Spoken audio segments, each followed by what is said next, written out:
L'histoire débute près de l'archipel des Açores et le Portugal quand un bateau est découvert le 4 décembre 1972. Avec à son bord plus aucune trace des passagers, plus aucune trace du capitaine ni des marins, comme si ils s'étaient tous volatilisés.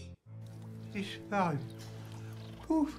Le plus troublant, c'est que les cargaisons sont intactes. Il n'y a aucune trace de bataille, ni de sang, ni d'une quelconque épidémie qui aurait pu décimer les occupants.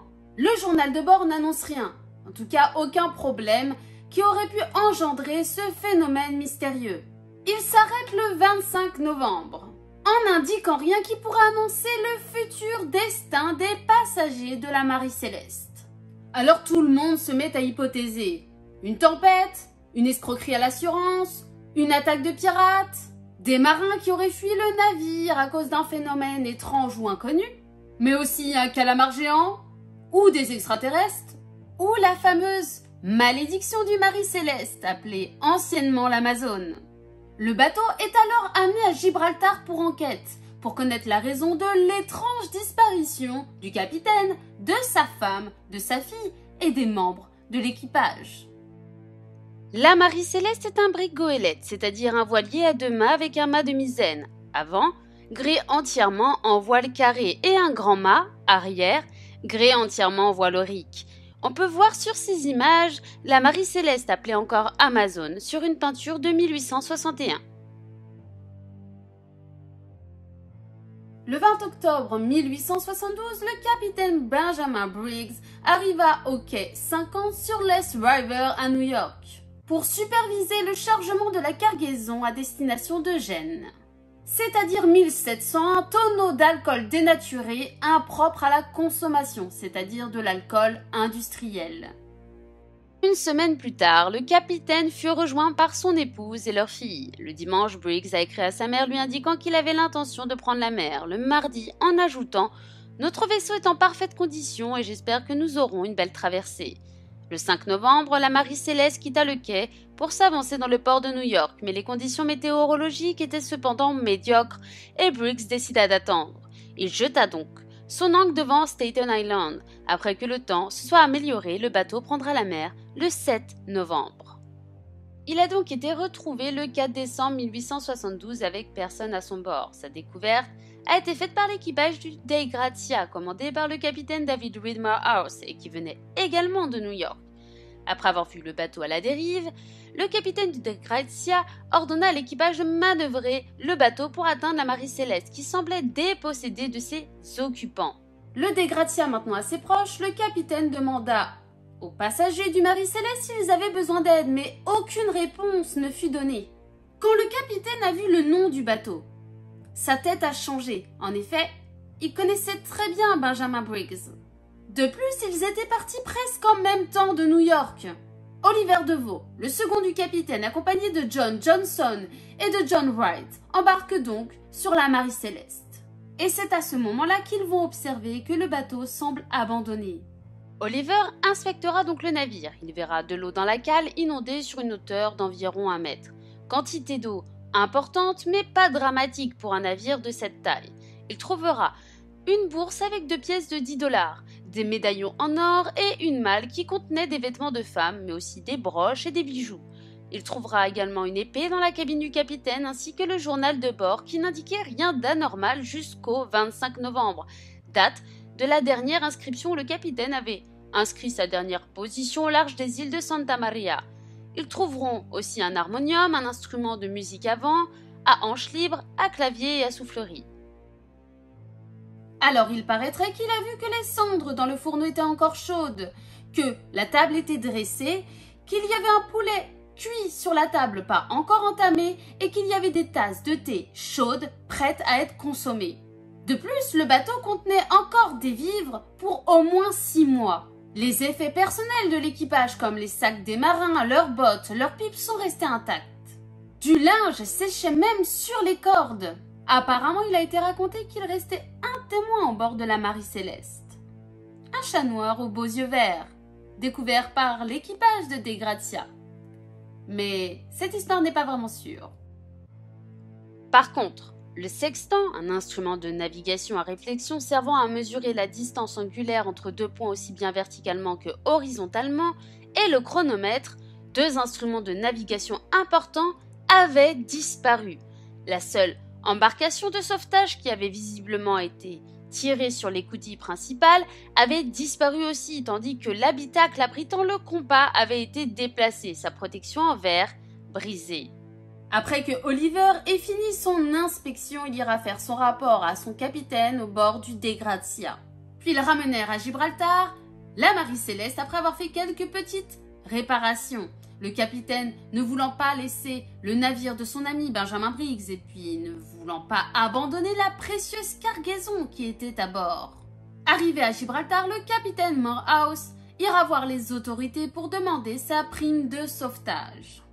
Et c'est là que l'enquête commença, menée par Frederick Soliflud, septuagénaire, qui possède les titres d'avocat général de Sa Majesté, procureur de la Reine à l'Amirauté et procureur général de Gibraltar. Il émettra à ce moment-là des suspicions sur le capitaine et l'équipage du Dei Gratia. Il était persuadé qu'il y a eu des violences sur le bateau et essaiera de trouver coûte que coûte des traces d'affrontement, que ce soit du sang ou autre. Mais à part des petites entailles qui ressemblaient à un coup de hache, il n'y avait rien. Ces suspicions résultaient du fait que les deux navires sont partis de New York en même temps. Que c'est le Dei Gratia qui ont retrouvé la Marie Céleste avec une cargaison presque intacte et que les deux capitaines se connaissaient et étaient amis. Des interrogatoires sont alors menés, puis il mènera une inspection minutieuse aux côtés d'un scaphandrier, J. Riccardo Portunato, aussi de l'huissier T.G. Vecchio et de l'inspecteur de navigation John Austin. N'étant pas satisfait, une autre inspection du navire sera faite le 7 janvier 1873, où Soliflud sera alors accompagné de 5 officiers, puis une autre inspection encore sera faite le 5 janvier par le capitaine américain Schofield, commandant le navire de guerre Plymouth sous la demande de Horatio John Sprague, consul des États-Unis dont la Marie Céleste arbore le pavillon. Puis le 15 janvier, le copropriétaire de la Marie Céleste, James H. Winchester, vient aussi inspecter le navire. Mais aucune trace de violence n'a été remarquée à bord. Mais comment ce navire, devant être manœuvré par un minimum de personnel, a pu naviguer pendant 10 jours et sur plus de 800 km sans personne à bord? De plus, l'hypothèse d'une tempête ne tient pas la route, car une fiole d'huile pour machine à coudre était toujours debout sur une étagère, à côté d'un dé et d'une bobine de fil. La couchette du maître d'équipage était sèche, de plus, sous la couchette du capitaine se trouvaient, dans un tiroir, des morceaux de fer et de vitres qui sont restés intacts. Les volets des fenêtres, elles aussi, n'avaient subi aucun dommage. Seule la mutinerie semblerait l'hypothèse la plus logique, même si peu de choses pouvaient l'approuver. Après l'analyse des tâches suspectes du navire par le docteur Patron, grâce à des processus chimiques, l'enquête a conclu qu'il n'y avait pas de traces de sang sur le navire. L'enquête ne mènera donc à aucune conclusion. Le commandant et l'équipage du Dei Gratia seront donc récompensés pour avoir ramené le bateau et la cargaison en mars 1873. Le nombre de personnes au bord du Marie Céleste n'est pas vraiment déterminé, même si le chiffre 13 a été très souvent évoqué, et qui pour beaucoup expliquerait même la tragédie d'une manière paranormale. Mais ce que l'on sait, c'est qu'il y avait au moins 10 personnes à bord. Le capitaine Benjamin Spooner Briggs est né à Warren Dams, dans le Massachusetts. Il est le deuxième des 5 fils, et il a une sœur. Ses parents sont Nathan Briggs et Sophia Cobb. Son père était marin, poète et philosophe. Il était affectueux mais strict et ne faisait pas de distinction entre son équipage et ses fils. 4 d'ailleurs de ses fils sont devenus marins. Mais la famille était victime aussi d'une certaine malédiction. En effet, un des fils, Oliver, a disparu en mer avec son bateau. Un autre fils, Henry, mourut de la fièvre jaune en mer également. Et leur père Nathan est mort frappé par la foudre sur le pas de sa porte. Quant à leur unique fille, Maria, qui était l'aînée des enfants, elle serait décédée noyée dans un naufrage. Benjamin Briggs était devenu franc-maçon suite à un voyage à Gibraltar. Il s'est marié en 1862 à l'âge de 27 ans avec Elizabeth Cobb, fille d'un pasteur qui était entre autres son premier amour. Ils se connaissaient depuis l'enfance. Briggs avait 2 enfants, Arthur et Sophia. Son fils n'était pas à bord de la Marie Céleste, il était resté au pays. L'hypothèse mise en avant de cet étrange phénomène serait la mutinerie, l'équipage qui se serait rebellé contre le capitaine et sa famille et qui aurait fui. Mais le mystère de ce qui pourrait être une malédiction jetée sur le navire est sur toutes les lèvres. En effet, la Marie Céleste, appelée Amazon à ses débuts, a vu mourir tragiquement son premier capitaine lors d'un voyage inaugural, dans des circonstances encore aujourd'hui, comme son dernier capitaine, non élucidées.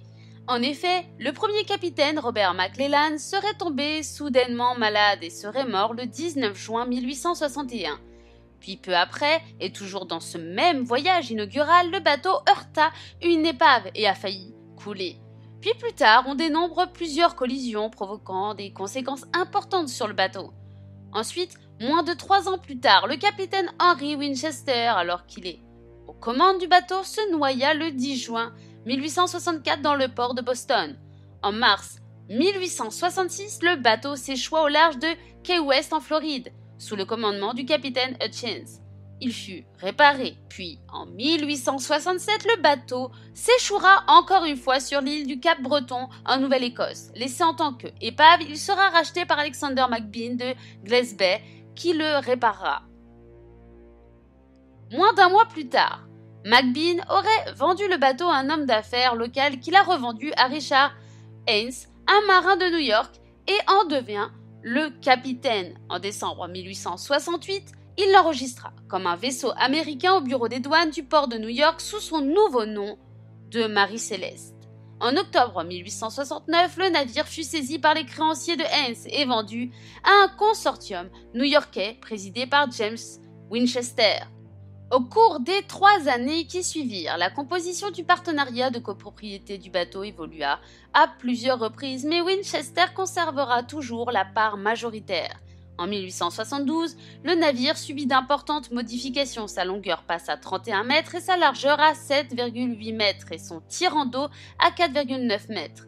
Un second pont fut aussi ajouté, les frais s'élevant à 10 000 anciens dollars, c'est-à-dire à environ 180 000 dollars d'aujourd'hui. Le 29 octobre 1872, le partenariat de copropriété était composé de Winchester avec 6 douzièmes départs, 2 investisseurs avec chacun un 12e et le nouveau capitaine Benjamin Briggs ayant les 4 douzièmes restants. Et c'est ainsi que la malédiction a touché le capitaine Benjamin Briggs avec l'histoire que je vous ai contée. Il y a eu de très nombreuses hypothèses expliquant cette tragédie, certaines sérieuses et d'autres totalement rocambolesques. Il y a eu l'histoire d'un passager, le 13e, qui aurait acheté à un Chinois une bouteille contenant de la drogue pour se venger du capitaine Briggs car il avait été dur avec lui. Ce 13e passager, qui s'appelait soi-disant Painsbury, aurait versé le contenu de la bouteille dans la casserole de nourriture de l'équipage et du capitaine. Tout le monde serait devenu fou, il se serait jeté par-dessus bord, il se serait bagarré, enfin c'était la cohue. Par la suite, Painsbury, suite à cette action, se serait retrouvé seul à bord du navire, qui ne pouvait être dirigé par qu'un seul marin. Il aurait donc pris un canot, se serait enfui au bord du Dei Gratia quand celui-ci s'est approché de la Marie Céleste. Il se serait caché dans la cale du bateau jusqu'à Gibraltar.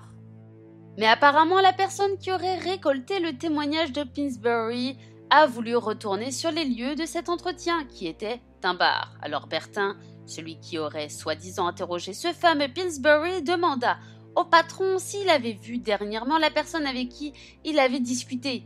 Le patron lui aurait affirmé que Bertin avait parlé seul à la table du bar au point de déranger les autres clients. Bertin, déboussolé, sort faire un tour et là, dans un épais brouillard, il recroise Painsbury qui lui explique qu'en fait, il est mort, mais qu'il avait besoin d'expier sa faute pour partir en paix. Oui, une autre théorie raconte que la Marie Céleste a été attaquée par une pieuvre géante. Le Kraken! Ou un serpent géant. Bon, au moins, les créatures ont fait attention de pas trop endommager le navire apparemment. Des îles temporaires. c'est-à-dire des petites îles qui se forment par le sable ou de la glaise, etc., mais qui se recouvrent très vite d'eau. Une se serait formée sous la quille de la Marie Céleste, alors le capitaine et son équipage seraient descendus pour découvrir l'île. Mais l'eau serait d'un coup remontée et aurait emporté tout sur son passage. Mais ces îlots ou îles sont anecdotiques. Il n'y a que très peu de témoignages expliquant une expérience de ce type et les eaux près du Portugal est peu propice à ces formations de sable. Les pirates. Maudits pirates. L'hypothèse des pirates a été très prise au sérieux, mais pourquoi la cargaison de valeur du bateau et les effets personnels comme les bijoux n'ont pas été saisis par ces dangereux pirates? Le triangle des Bermudes ou les extraterrestres, au choix. M.K. Jessup, professeur d'astronomie à l'université du Michigan, était quant à lui convaincu d'un enlèvement extraterrestre à bord d'une soucoupe volante. Il publie même sa vision dans son livre UFO publié en 1955. Larry Kirsch lui explique dans son livre The Bermuda Triangle Mystery Solved que c'est encore le triangle des Bermudes qui aurait frappé. Adam Boucher a publié un article dans le British Journal of Astrology que la Marie Céleste s'était retrouvée à l'endroit où il y avait l'Atlantide et que l'équipage se serait dématérialisé. Parmi les explications avancées, beaucoup ont raconté des récits avec de faux témoins. Même un squelette retrouvé avec un message expliquant qu'il était capitaine d'un navire et qu'il avait ordonné l'abordage de la Marie Céleste, tuant ses occupants, etc. Mais malheureusement, tous ces récits sont inventés. La fièvre jaune ou le choléra auraient pu être de bonnes pistes, mais je le rappelle, aucun cadavre n'a été retrouvé à bord de la Marie Céleste.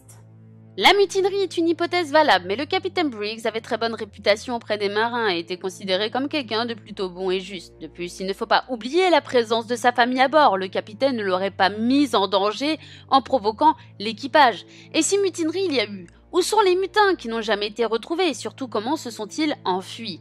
Il y a eu aussi l'hypothèse d'une collaboration entre le capitaine Briggs et le capitaine Morehouse et du Dei Gratia pour encaisser la prime de sauvetage en simulant l'abandon du Marie Céleste. Mais cela semble inconcevable, qu'il n'y ait plus aucune trace de personne après l'incident. Benjamin Briggs était en partie propriétaire du navire et de sa cargaison. Il aurait essuyé une grosse perte à les abandonner au profit d'une prime de sauvetage à partager avec un ami. Il y a eu aussi l'hypothèse d'une petite explosion par les vapeurs d'alcool, événement rare mais quand même connu, qui fait peur avec le bruit mais que les capitaines connaissent. Mais dans le cas du Marie Céleste, l'équipage se serait, soi-disant, précipité vers la chaloupe de peur que le bateau se mette à brûler. Le cousin de Briggs, le docteur Cobb, aurait expliqué que, redoutant une explosion, le capitaine aurait mis sa famille dans la chaloupe pour écarter tout danger et l'équipage aurait ramassé le chronomètre, le sextant, le compas, etc. Mais revenant sur la chaloupe, le bateau partit les laissant, l'équipage et Briggs et sa famille à la dérive sur le canot. Le cousin Cobb avança que le transfert à bord de la chaloupe était peut-être temporaire et proposa que les cordages pendant des côtés du navire avaient servi à attacher le canot au Marie Céleste et que les cordages se seraient rompus et que la Marie Céleste se serait éloignée, laissant l'équipage dériver. Mais le souci avec cette hypothèse, c'est que Briggs était expérimenté, alors pourquoi il aurait eu peur, connaissant sûrement ce phénomène? En 1967, un expert d'une compagnie d'assurance, Sir William Charles Croker, habitué à enquêter sur les sinistres sur les bateaux, est de l'avis de beaucoup sur le fait qu'il serait surprenant qu'un capitaine expérimenté aurait abandonné son bateau juste par peur d'une explosion par l'alcool, à moins que la menace était telle que l'explosion devait être puissante. Avec de l'alcool et de l'air, qui ne produit généralement aucune trace de suie, en différence avec le pétrole et l'air, on n'a trouvé aucune trace d'une quelconque brûlure sur le navire. Le journaliste MacDonald Hastings s'est demandé si Briggs, un capitaine expérimenté, aurait ordonné un abandon en catastrophe du vaisseau, alors que même si une partie de la charpente du Marie Céleste avait été détruite par une explosion, elle aurait offert de plus grandes chances de survie que la chaloupe. Cela reste une des hypothèses plausibles sur la disparition de la Marie Céleste. Mais comme on a pu le voir, aucunes sont véritablement concluantes. Toutes ces enquêtes, dont plusieurs sont encore menées aujourd'hui, n'ont jamais élucidé ce mystère. Est-ce un accident, une mutinerie, une attaque de créatures géantes, une attaque de pirates, une collaboration entre Briggs et Morehouse? Ou alors une fameuse malédiction? Enfin, en attendant, le mystère reste entier.